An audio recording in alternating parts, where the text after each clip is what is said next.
A man who cannot see, his hearing becomes more intense.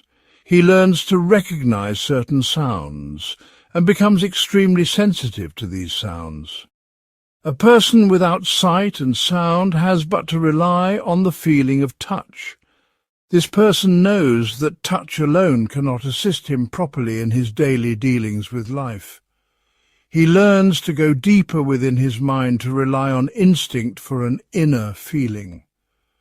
Imagine yourself such a person without the necessary five senses. Could you imagine a world that could not rely on these five senses? Where would you turn? What choice would there be? As animals become adapted to certain climates, so does the human mind learn that beyond what you can see, hear, touch, taste, and smell, there is a sixth sense. Some have said it to be instinct, perhaps a gut feeling. This is intuition, wherein somehow you just know, somehow you have listened, and you just know. The indwelling Father fragment does indeed play a role in the area of intuition.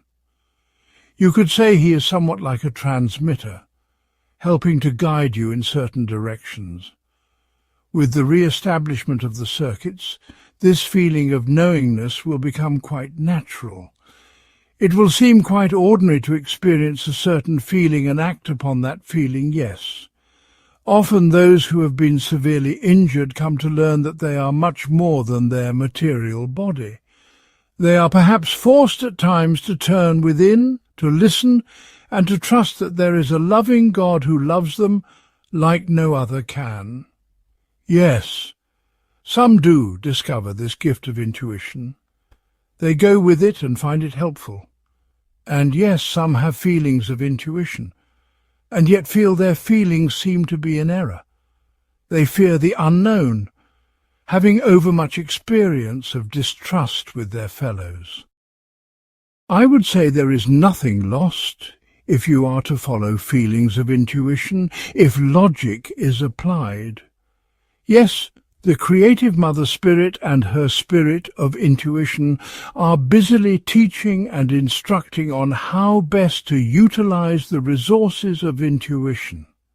As time passes, you will discover certain steps you can take to further this gift. I would perhaps like to suggest a few now. 1. Humility. One who is intuitive has a good grasp of humility, knowing they are still a student in the vast cosmos. A humble attitude opens the door to intuition. 2. Trust. The trust a small child gives to a parent is that same simple trust you should bestow upon your indwelling Father fragment.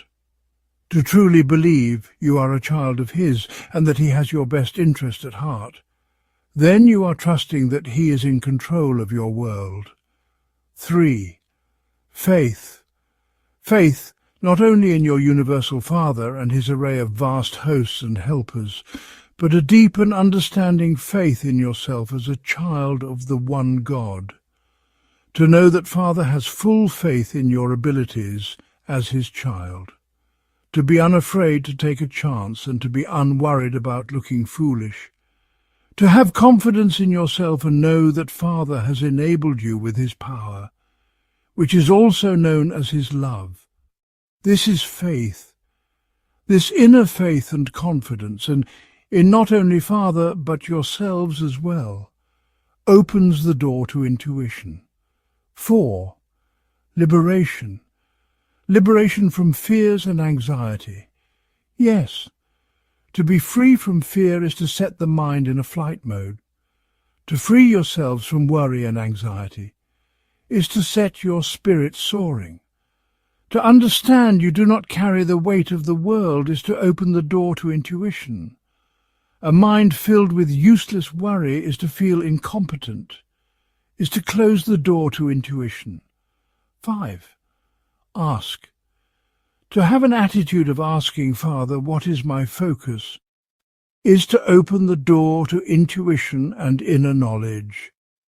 You will see as you become consciously aware of Father's leadings that these experiences are quite normal, and you will understand you have already been experiencing them quite frequently. But I say, to recognize and witness Father's creative works in action is cause for praise to him and rejoicing within your heart.